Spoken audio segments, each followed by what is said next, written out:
अगर आपको 4-5 दिन से लगातार बुखार है, कमजोरी है और दवा लेने के बाद भी आपका बुखार सही नहीं हो रहा है, तो आपको सावधान होने की ज़रूरत है। ये सिर्फ सामान्य बुखार नहीं बल्कि टाइफाइड हो सकता है। नमस्कार, मैं हूँ उर्मिला सिंह, आप सभी का स्वागत है। आज हम जानेंगे कि टाइफाइड होता कैसे है, टाइफाइड को कैसे पहचानें, टाइफाइड को किस समय टेस्ट कराना चाहिए और टाइफाइड का सही इलाज क्या है और कैसे हम पूरी तरह से बच सकते हैं। तो सबसे पहले हम जानते हैं कि टाइफाइड क्या होता है। टाइफाइड एक बैक्टीरियल इन्फेक्शन है। सामान्यतः यह गंदा पानी पीने से, बाहर का खुला हुआ खाना खाने से, संक्रमित व्यक्ति के संपर्क में आने से या बिना हाथ धोए खाना खाने से फैलता है। यदि किसी व्यक्ति को 102-104 डिग्री तक बुखार लगातार आ रहा हो, सिर में दर्द बना हुआ हो, पेट में दर्द बना हुआ हो, कमजोरी महसूस हो रही हो, भूख बिल्कुल नहीं लग रही हो या फिर कभी कभी दस्त या कब्जी की शिकायत हो रही हो और शरीर पर गुलाबी रंग के हल्के हल्के दाने हो रहे हैं, तो ऐसी स्थिति में इन लक्षणों को देखकर हम ये बता सकते हैं कि व्यक्ति को टाइफाइड हो सकता है।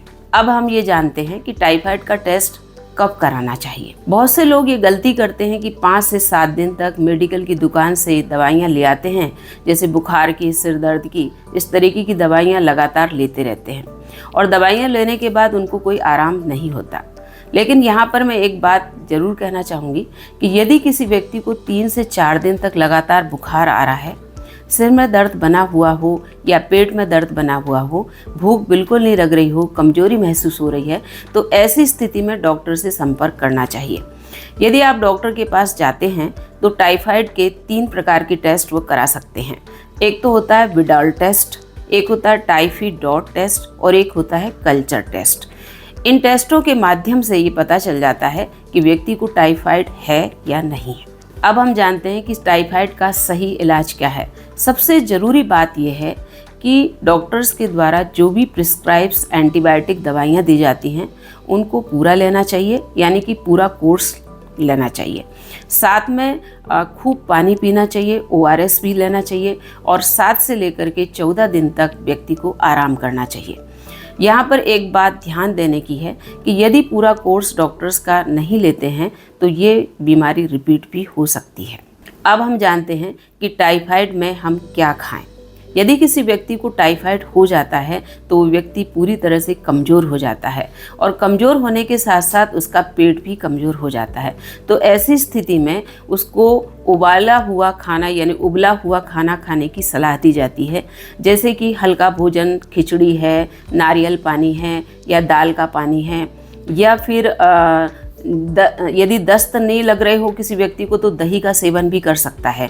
और साथ में मसालेदार खाना खाने के लिए मनाही की जाती है और बाहर के जो कटे हुए फल सब्जियां हैं, खुली जो सब्जियां हैं या फल हैं, उनको न सेवन करने की सलाह दी जाती है। ये तो थी कि टाइफाइड यदि किसी व्यक्ति को हो जाता है, लेकिन अब प्रश्न ये होता है कि टाइफाइड यदि किसी व्यक्ति को होए ना, यानी टाइफाइड से हम कैसे बच सकते हैं। टाइफाइड से बचने के लिए सबसे पहली बात तो ये है कि हमें एक तो फिल्टर वाला पानी पीना चाहिए। अगर फिल्टर वाला उपलब्ध नहीं है तो उबाल करके ठंडा किया हुआ पानी आपको पीना चाहिए।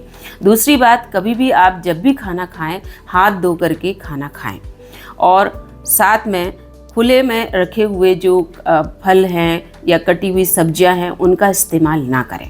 अब ये जानते हैं कि टाइफाइड का खतरा कब बढ़ जाता है। यदि व्यक्ति बेहोशी की स्थिति में आ जाए, क्योंकि व्यक्ति टाइफाइड की बीमारी में कमज़ोर हो जाता है और उसको भूख नहीं लगती है, तो ऐसी स्थिति में वो कुछ खा नहीं पाता है, तो वो व्यक्ति बेहोश हो जाए यदि कोई व्यक्ति, या मल के साथ या उल्टी के साथ खून आने लग जाए, तो ऐसी स्थिति में उसको डॉक्टर के पास तुरंत ले जाना चाहिए और ऐसे खतरों को अवॉइड करना चाहिए।